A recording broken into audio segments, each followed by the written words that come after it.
The Miramar Invitational is going to be one of the top competitions of the 2023 outdoor season. Let's talk about it. So this weekend down in Miramar, Florida, we're going to see some of the top athletes take to the track and put down some of their opening performances in individual events. Now, why is this meet going to be one of the most important of the 2023 season? Well, so many athletes are opening up their season and finally showing us what they're about. We're also going to see a lot of athletes really coming back into the fold after some time away. So let's take a look at some of these fields and see why this is going to be a meet we do not want to miss. First off, the women's 100-meter dash. Now, of course, everyone's eyes are going to be on Sha'Carri Richardson. She hasn't run the 100 meters in a little bit, right? She's taken some time off and she hasn't run it since 2022, but she's going to be opening up. I think she is in a really good position to really get back into, what we all know of her in terms of the speed that she has, in terms of that 10.7, personal best that she does have. I think she can really show herself here. Now, I'm not expecting her to run 10.72 or, match her personal best, which she actually set on this track back in 2021. But I think she's going to show some great progression that's going to get her back in the conversation when talking about sprint performances and talking about making teams and things like that. So look out for Sha'Carri Richardson. But there are a plethora of other women right behind her that are going to be running in this field. Her teammates, Javian Oliver, Twanisha Terry, Tiana Daniels, they're all going to be here, and they are some of the best ladies in the United States and some of the best ladies in the world. So always look out for them. We also have a couple others like Brianna Williams from Jamaica. Now, Brianna Williams is kind of in a strange position if you're really thinking about it now. She was the top young Jamaican just a couple years ago, 2018, 2019 or so, got the 4x1 medal at the Olympic Games in Tokyo. But since then, Shelly and Fraser Price, Elaine Thompson, Sharika Jackson, they have continued to progress and they're not leaving the sport anytime soon, while all the younger Jamaicans are really stepping things up and getting even faster. Brianna Williams is really going to have to step things up and improve on that personal best of 10.92 seconds if she really wants to be competitive with not only some of the top ladies, but also with the younger rising talent that's coming up for her spot. Now, a couple other ladies in the field as well. Shania Collins. Never forget about Shania Collins. Came out of Tennessee back in 2018, and she has been on a tear throughout 2022. She could very well make this 100-meter team if we're not careful. Look out for Melissa Jefferson, the US champion from last year, also made the World Championship final as well. English Gardner is in this field, and she's been, doing pretty good. There's a lot of ladies who are really consistent in the 100-meter field that we do not want to forget about. Now, let's move over to the women's 200. This is going to be a very highly competitive race. Abby Steiner opening up her professional debut in the 200 in 2023. She's coming off an amazing indoor season where she ran the 300-meter American record, ran 50 seconds in the 400 indoor. So we're going to see what she's going to be able to do as the year progresses, and especially in this opener.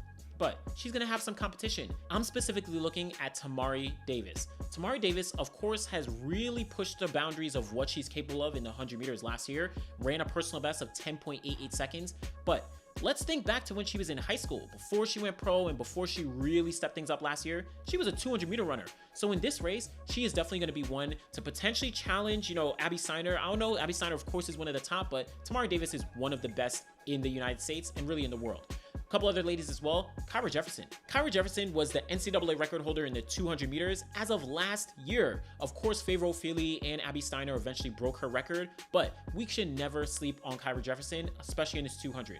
We also have Shadi Williams. She is the 400-meter bronze medalist from World Championships last year, and she also is a Commonwealth Games champion. So dropping down to the 200 meters here, I think we're going to see some great stuff from her. Now, last person, Kayla White. Kayla White has kind of flown under the radar over the past couple years, since coming out of North Carolina A&T. But let's not forget, back in 2019, she was the NCAA indoor champion in the 200. She went outdoors and finished third place in the 100 meters, and she has been pretty consistent, especially last year, improving her personal best, or at least getting under 11 seconds for the first time in a long time. So keep a lookout for what Kayla White is able to do this weekend.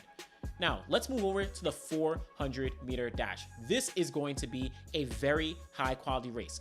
We're looking at Sharika Jackson. She's going to be coming here and running the 400. This is, I think, her third 400 of the season. But remember, a couple weeks ago, she just ran 50.9 seconds.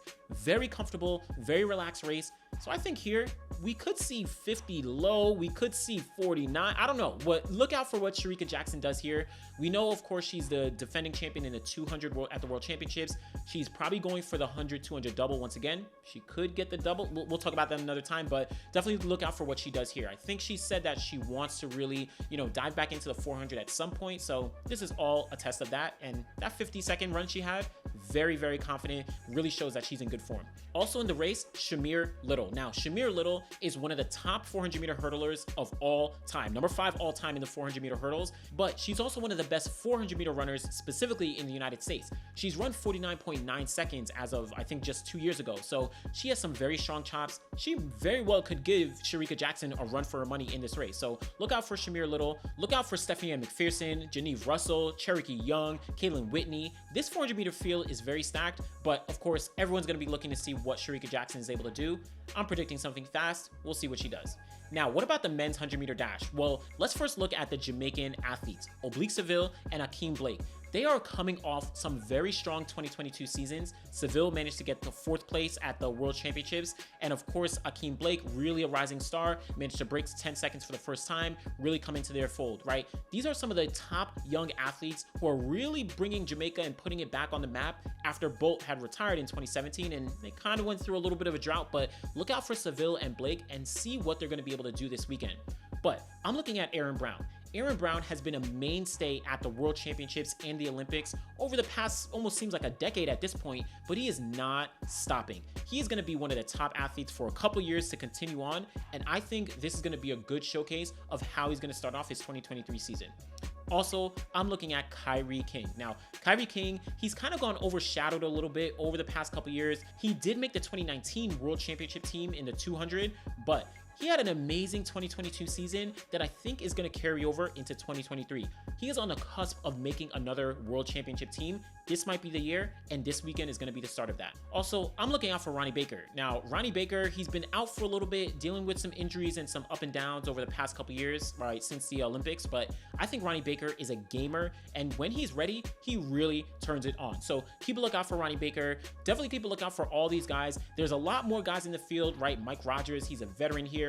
Emmanuel Matadi from Liberia, right? There's a lot of guys who are in this field that we should keep a lookout for, but I'm looking for the Jamaicans and how they're going to match up against all the other guys. Let's take a look at this 200 for the men, which I think is going to be the men's event of the weekend. Kenny Benerick, Stephen Gardner, Christian Coleman, Zarnell Hughes, Leslie Tobogo, right? All these guys are some of the fastest in the world, and we're going to see them all head to head here. Kenny Benerick, the 2-time silver medalist from Tokyo as well as from Eugene. Stephen Gardner, the 400-meter Olympic champion and former world champion. Christian Coleman, former world 100-meter champion, right? Tobogo, he's a U20 champion in the 100, 2nd place in the 200. This is a very high quality and stacked field. I'm going to love to see what all these guys are able to do. Kenny Benerick, remember 2021 was the year where he went, sub 20 so many times. Could we see him start off the season again? He said that he's going to be a little more conservative, but let's take a look and see what he's able to do versus all these other guys. Christian Coleman is in here too. We're going to see what he does, focusing on that 100, of course, but this is going to be some great strength work for him. Finally, let's talk about that men's 400-meter dash where we're going to see Michael Cherry going up against Matthew Hudson-Smith. Now, Hudson-Smith got that bronze medal at the World Championships last year, and go check out the video I did of his 2022 season. I really think that he is going to be running sub 44 seconds sooner than we think. But we can never forget about Michael Cherry. Cherry is one of the top 400-meter runners in the world over the past couple years. Of course, last year he did deal with some injuries, had some ups and downs, but if he's getting back into it, I think he's going to be a serious threat to also go under 44 seconds. So always look out for both of these guys, and we're going to see what they do this weekend. So those are just some of the highlights from the events that are going down this weekend. Let me be clear. There are so many athletes on these start lists that this is going to be one of the top events of the entire season. The idea that we have a sprint-focused event that's going down early in the season is a very, very big thing to highlight. A lot of these sprint events don't get as much coverage or don't get as much highlight because they seem to be a little bit lower level. I think, the media does love the distance events sometimes.